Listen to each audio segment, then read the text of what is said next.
Viewers, आज मैं आपके साथ शेयर करूंगी नहायत ही शानदार मज़ेदार किस्म के चिकन कीमा नान बनाने की रेसिपी। और ये नान हम बग़ैर ओवन के, बग़ैर तंदूर के तवे पर बनाकर तैयार करेंगे। इंतहाई सॉफ्ट किस्म के, मज़ेदार किस्म के नान बन के तैयार हुए हैं। स्टफ़िंग देखें किनारे तक फैली हुई है।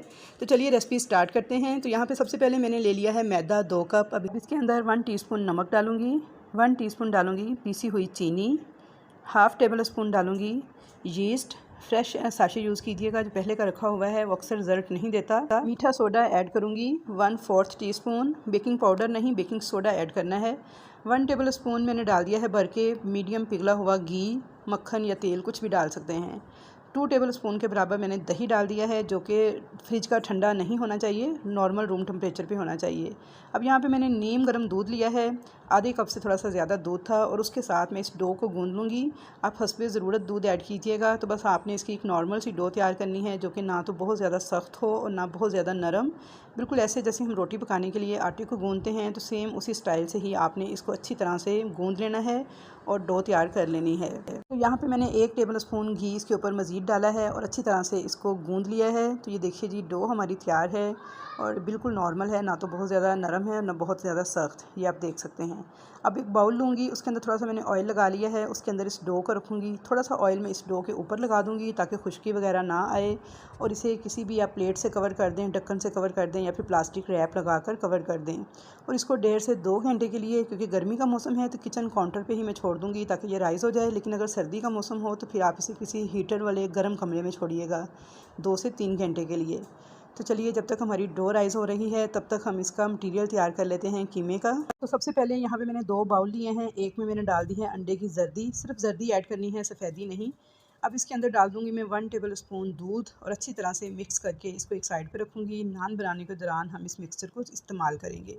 दूसरे बाउल के अंदर मैंने डाल दिया है मीडियम पिघला हुआ देसी घी, और थोड़े से इसमें डाल दिए हैं सब्ज़ धनिए के बारीक कटे हुए पत्ते। अच्छी तरह से मिक्स करके इसको भी एक साइड पे रख दूँगी। तो चलिए, अब हम अपनी स्टफ़िंग तैयार कर लेते हैं। स्टफ़िंग तैयार करने के लिए यहाँ पे मैंने लिया है 1 टेबल स्पून के बराबर घी, इसे थोड़ा सा गर्म कर लिया है, और अब इसके अंदर मैंने डाल दिया था 1 टेबल स्पून लहसुन अदरक का पेस्ट। अच्छी तरह से इस लहसुन अदरक के पेस्ट को थोड़ा सा गोल्डन कर लूँगी ताकि इसकी जो कच्ची स्मेल होती है वो ख़त्म हो जाए। और अब इसके अंदर मैं डाल दूँगी कीमा, जो कि मैंने चिकन का लिया है कीमा आधा किलो, और बिल्कुल बारीक पीस कर लिया है। हाई फ्लेम पर इस चिकन के कीमे को मैं इस तरह से फ्राई करती जाऊंगी यहाँ तक कि इसका कलर जो है वाइट सा हो जाए। तो यहाँ पे देखिए, इसका कलर वाइट सा हो चुका है। तो अब फ्लेम इसके नीचे लो कर दूंगी और इसमें कुछ स्पाइसेस ऐड करूंगी। सबसे पहले मैंने डाला है नमक, जो कि आप हस्बे जायका ऐड कीजिएगा। धनिया पाउडर 1 टीस्पून, और साथ ही मैं इसमें डाल दूँगी ज़ीरा पाउडर, जो कि मैंने लिया है हाफ़ टीस्पून। हल्दी डाल दी है मैंने हाफ़ टीस्पून, और अब इसके अंदर मैं डाल दूँगी कुटी हुई लाल मिर्च, जो कि मैंने ली है 1 टीस्पून। अब मैं इसके अंदर डाल दूँगी यहाँ पे काली मिर्च का पाउडर 1/4 टीस्पून, और गरम मसाला पाउडर हाफ़ टीस्पून के बराबर। घर का पिसा हुआ जायफल जवित्री वाला गरम मसाला पाउडर, या फिर किसी अच्छे ब्रांड का यूज़ कीजिएगा, तो बहुत ज़बरदस्त फ्लेवर आएगा इसका हमारे इस चिकन में से।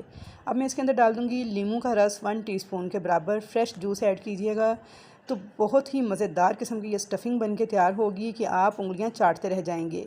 अच्छी तरह से मिक्स कर लेंगे इस नमक मिर्च मसाले को इस कीमे के साथ, और इसको 1 से 2 मिनट तक भुनाई कर लेंगे ताकि जो लहसुन अदरक की ये ख़ास स्मेल और मसालों की ये कच्ची स्मेल होती है वो ख़त्म हो जाए। तो यहाँ पे देखिए जी, अच्छी तरह से मैंने मिक्स कर लिया था। अब इसको लो फ्लेम पे कवर करके 4 से 5 मिनट तक पकने देंगे ताकि मसाले भी हमारे अच्छे से पक जाएँ और चिकन का जो पानी वगैरह है वो भी अच्छे से ड्राई हो जाए। तो यहाँ पे 5 से 6 मिनट तक बिल्कुल लो फ्लेम पे मैंने दम वाली आंच पे इसको पका लिया था। तो ये देखिए, पानी अच्छे से ड्राई हो चुका है चिकन का, और बहुत अच्छे से ये बुन चुका है। तो अब इसके अंदर एक मीडियम साइज़ की प्याज और बारीक कटा हुआ हरा धनिया डाल देंगे। अच्छी तरह से मिक्स कर लेंगे इसको भी, और 1 मिनट तक भून लेंगे यहाँ तक कि प्याज जो है ट्रांसपेरेंट सी हो जाए। तो यहाँ पे देखिए जी, 1 मिनट मैंने इसको भून लिया था। फ्लेम को ऑफ़ कर देंगे और इस स्टफ़िंग को मुकम्मल तौर पे ठंडा होने के लिए छोड़ देंगे। आपने स्टफ़िंग को बहुत अच्छी तरह से ठंडा करने के बाद ही नान के अंदर यूज़ करना है। गर्म स्टफ़िंग को हरगिज़ इस्तेमाल नहीं करना, वरना नान आपके ख़राब हो जाएंगे। तो यहाँ पे जी स्टफ़िंग हमारी ठंडी हो रही है, तो तब तक हम चेक कर लेते हैं अपनी डो को। तो ये देखिए, माशाल्लाह से कितनी ज़बरदस्त डो राइज़ हो चुकी है। नीचे से भी मैं आपको दिखा रही हूँ कितना अच्छा जाल बना है, और फूल के डबल ट्रिपल हो चुकी है। अब देखिए जी, इसका ये रैप उतारेंगे अच्छी तरह हाथ से प्रेस करते हुए। इसकी सारी हवा मैंने निकाल दी है। 1 से 2 मिनट इसे हल्का सा नीट करूँगी ताकि अच्छे से सेट हो जाए, सारी हवा इसकी निकल जाए। और अब मैं इसको निकाल लूँगी काउंटर के ऊपर और 2 बराबर हिस्सों में डिवाइड कर लूँगी, यानी इसके 2 पेड़े तैयार कर लूँगी, बिल्कुल ऐसे ही जैसे हम रोटी पकाने के लिए पेड़ा तैयार करते हैं। अब इनको मैं कवर करके रेस्ट दूँगी 15 से 20 मिनट के लिए, ताकि ये पेड़े जो हैं थोड़े राइज़ हो जाएँ। तो यहाँ पे 15 से 20 मिनट हो गए थे पेड़ों को रेस्ट दिए हुए। तो चेक कर लेते हैं। तो ये देखिए माशाल्लाह से फूल के पहले से डबल हो चुके हैं। अब इनमें से मैं एक पेड़े को उठाऊंगी, थोड़ा सा काउंटर के ऊपर मैदा डस्ट करूँगी और हाथ की मदद से इसे इस तरह से फैला लूँगी। तो बस यहाँ पर आपने ये करना है कि इसके किनारे को अच्छे से थोड़ा बारीक करते हुए, प्रेस करते हुए फैला लेना है। सेंटर से चाहे थोड़ा मोटा ही रहने दें। और अब इसके अंदर बिल्कुल ठंडी स्टफ़िंग जो कि मैंने फ्रिज में रख के ठंडी कर ली थी वो डाल देंगे। आप हस्बे ज़रूरत, हस्बे ज़ायका जितनी आपको पसंद हो इसके अंदर स्टफ़िंग डाल सकते हैं। मैंने तकरीबन 4 से 5 टेबल स्पून भर के डाल दी है। और अब इसके किनारे को उठाएंगे और इस तरीके से इसको प्रेस करते हुए ज़िग-ज़ैग फ़ोल्ड करते जाएंगे। तो हमने इसके किनारों को अच्छी तरह से सील करना है कि इसकी स्टफ़िंग जो है बाहर ना निकलने पाए। हल्का सा देखें इसको इस तरह से प्रेस कर देंगे और हल्का सा इस तरह से इसे गोल कर लेंगे। तो देखिए हमारा एक कीमे वाले नान का ज़बरदस्त किस्म का पेड़ा बन के तैयार हो चुका है। बिल्कुल इसी तरीके से दूसरे नान को भी स्टफ़ करके तैयार कर लेंगे। तो यहाँ पे आप देख सकते हैं कि मैंने दोनों पेड़े रेडी कर लिए हैं। अब मैं इनमें से पहले पेड़े को उठाऊंगी और थोड़ा सा मैदा डस्ट करूंगी काउंटर के ऊपर। हाथ की मदद से इसे इस तरह से प्रेस करती जाऊंगी कि सेंटर से आपने किनारों की तरफ इसे प्रेस करना है ताकि जो स्टफ़िंग है ना सारी वो किनारे तक फैल जाए।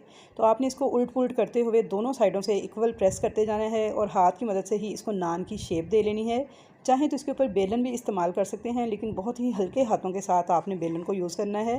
वैसे मुझे बेलन की ज़रूरत महसूस नहीं हुई, या इतना ही माशाल्लाह से बहुत अच्छी तरह से फैल गया था। तो यहाँ पे देखिए जी नान को मैंने प्रॉपर शेप दे दी थी।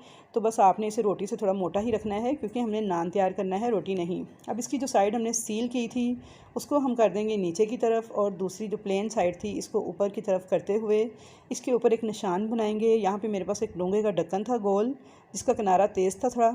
आप जग का ढक्कन, डोल का ढक्कन, कोई भी गोल चीज़ इस्तेमाल कर सकते हैं इस शेप को बनाने के लिए, क्योंकि बाज़ार वालों के पास तो सांचा होता है लेकिन घरों में सांचे नहीं होते। तो मैंने ये देसी जुगाड़ इस्तेमाल की है। अब आप चाहें तो हाथ की मदद से इसके ऊपर निशान बना लें, उंगलियों की मदद से, या फिर छुरी की मदद से इस तरह हल्का हल्का प्रेस करते हुए इस तरह से ये निशान बना लें, लेकिन बहुत ज़्यादा प्रेस नहीं करना। अब इसके किनारे पे भी छुरी की मदद से टेढ़े कट्स लगा लेंगे इस तरीके से। तो ये लीजिए जी नान हमारा तवे पे डालने के लिए बिल्कुल तैयार है। तो एहतियात के साथ इस नान को उठा के मैंने कर दिया है काउंटर के ऊपर उल्टा। नॉर्मल सादा पानी लिया है और इसकी बैक साइड पर हाथ फेरते हुए इस तरह से इस पूरे नान को मैं गीला कर लूँगी। तो यहाँ पे देखिए जी मैंने नॉर्मल नलके का पानी लिया है। इस तरह हाथ पे लगाते हुए इस नान के ऊपर मैं फेरते हुए इस पूरे नान को बैक साइड से गीला कर लूँगी। और दूसरी तरफ मैंने चूल्हे के ऊपर एक तवा भी रख दिया है गर्म होने के लिए। तो व्यूअर्स यहाँ पे एक बहुत ही अहम बात जो मैं आपको बताना चाहूँगी वो ये कि ये नान आपने लोहे के तवे पर या सिल्वर के तवे पर तैयार करने हैं। नॉन स्टिक तवे पर ये नान बिल्कुल भी तैयार नहीं होगा और चिपकेगा नहीं। तो तवा मेरा बहुत अच्छे से गर्म हो चुका है चूल्हे पर। यहाँ पे मैंने नान को पानी भी लगा लिया है। अब बहुत ही एहतियात के साथ उठाते हुए इस नान को मैं डाल दूँगी इस तवे के ऊपर, और पानी वाली साइड को आपने तवे के ऊपर डाल देना है। डालते साथ ही आपने फ्लेम इसका कर देना है बिल्कुल लो। फ्लेम लो करने के बाद अब आपने क्या करना है, दोबारा से इस ढक्कन की मदद से इसके ऊपर ये निशान दोबारा से बनाना है और इसको इस तरह से प्रेस करते हुए इसके ऊपर ये निशान जो है ना इस तरह से बना लेने हैं। तो यहाँ पे मैंने ब्रश की बैक साइड यूज़ की है। अब चाहें तो कोई चम्मच, कोई सा भी डोई वगैरह भी इस्तेमाल कर सकते हैं और इस तरह प्रेस करते हुए आपने ये निशान बना लेने हैं नान के ऊपर। तो व्यूअर्स जिससे एक तो ये होगा कि नान दिखने में बहुत खूबसूरत तैयार होगा और दूसरा ये होगा कि इस तरह प्रेस करने से ना नान बहुत अच्छी तरह से तवे के साथ चिपक जाएगा। याद रहे कि मैंने अब फ्लेम बिल्कुल लो कर दिया है और तवा नान जो है हमारा पकना स्टार्ट हो चुका है, लेकिन उससे पहले मेरा तवा बिल्कुल गर्म था। तो निशान लगाने के बाद फ़ौरन से आपने जो जर्दी वाला मिक्सचर हमने तैयार किया था ब्रश के साथ जल्दी जल्दी से ये अप्लाई कर देना है। और साथ ही मैं इसके ऊपर डाल दूँगी थोड़े से सफ़ेद तिल। आप चाहें तो कलवंजी या ज़ीरा भी इस्तेमाल कर सकते हैं, लेकिन तिल ज़्यादा खूबसूरत और ज़्यादा मज़े के लगते हैं। यहाँ पे देखिए जी सफ़ेद तिल भी मैंने डाल दिए थे। नान को पकते हुए तकरीबन 4 मिनट हो गए हैं। और दूसरी तरफ देखिए मैंने एक कढ़ाई भी रखी हुई है चूल्हे पे गर्म होने के लिए। तो यहाँ पे नान मेरा 5 मिनट तक लो फ्लेम पे पक चुका था। राइस भी हो गया है, अब देख रहे हैं बहुत अच्छे से तवे के साथ चिपक गया है। तो अब इस कढ़ाई के ऊपर मैं इस नान को इस तरीके से उल्टा कर दूँगी तवे को। कढ़ाई भी मेरी बहुत अच्छे तरीके से गर्म हो चुकी थी और इसके नीचे अब फ्लेम में कर दूंगी मीडियम टू हाई। अब आपने इसे हाई फ्लेम पे पकने देना है 5 से 6 मिनट तक। तो ये देखिए माशाल्लाह नान पे देखें कितना खूबसूरत कलर 5 से 6 मिनट के बाद आ चुका है। और व्यूअर्स ये इतना खूबसूरत लग रहा था दिखने में और खाने में इतना जायकेदार था कि कोई भी इसको पहचान नहीं पाएगा कि आपने ये नान घर पर तैयार किया है। तो यहाँ पे देखिए जी, नान को मैंने 2 से 3 मिनट मज़ीद पकाया है ताकि इस पर थोड़ा सा कलर और प्यारा सा आ जाए। और अब मैंने तवे को सीधा कर दिया है ताकि निचली साइड से भी इसको थोड़ी हीट मिले और अगर कुछ कसर रह गई है तो वो भी पक जाए। 1 मिनट तक मैंने इसे नीचे वाली बैक साइड से भी पका लिया था। व्यूअर्स, सेम इसी तरीके से ये मैंने दूसरा नान भी तैयार करना शुरू कर दिया है। पहला नान मैंने तवे से उतार लिया था, तो मैं आपको दिखाती हूँ अभी। तो ये देखिए जी, इसको भी मैंने सेम उसी तरीके से जैसे मैंने आपको पहला बताया है, कढ़ाई के ऊपर उल्टा करके तो ये भी तैयार कर लिया है। तो ये देखिए माशाल्लाह से ये भी नान हमारा तैयार हो चुका है। यहाँ पे अब इस नान को तवे से कैसे उतारना है, तो ये देखिए जी, एक फ्लैट चम्मच की मदद से आपने इस तरीके से नान को खुरचते हुए उतार लेना है। तो जब ये पक जाएगा तो बहुत ही आसानी के साथ तवे से अलग हो जाएगा। अगर थोड़ी दिक्कत हो रही हो तो आप इसे 1 से 2 मिनट बैक साइड से मज़ीद पकाइएगा। तो ये देखिए जी, बेहतरीन नान हमारे कीमे वाले 2 बन के तैयार हो चुके हैं। अब इसके ऊपर जो हमने घी के अंदर धनिया मिक्स करके रखा हुआ था वो लगा लेंगे और इनको डिश आउट कर देंगे। तो यहाँ पे देखिए जी, मैंने धनिया इसके ऊपर लगा लिया था जो घी में मिक्स करके रखा हुआ था। सेम इसी तरीके से मैंने दूसरा नान भी रेडी किया था। तो ये देख सकते हैं आप माशाल्लाह से कितने सॉफ्ट और कितने मज़ेदार नान बन के तैयार हुए हैं। कलर देखें कितना खूबसूरत आया है। कोई भी आपको ये नहीं कहेगा कि आपने इनको घर पे तैयार किया है। तो यहाँ पे मैं आपको इसकी बैक साइड भी दिखा दूँ और तोड़ के भी दिखा दूँ कि ये देखिए ये कितने शानदार तैयार हुए हैं। स्टफ़िंग इनके किनारों तक फैल चुकी है।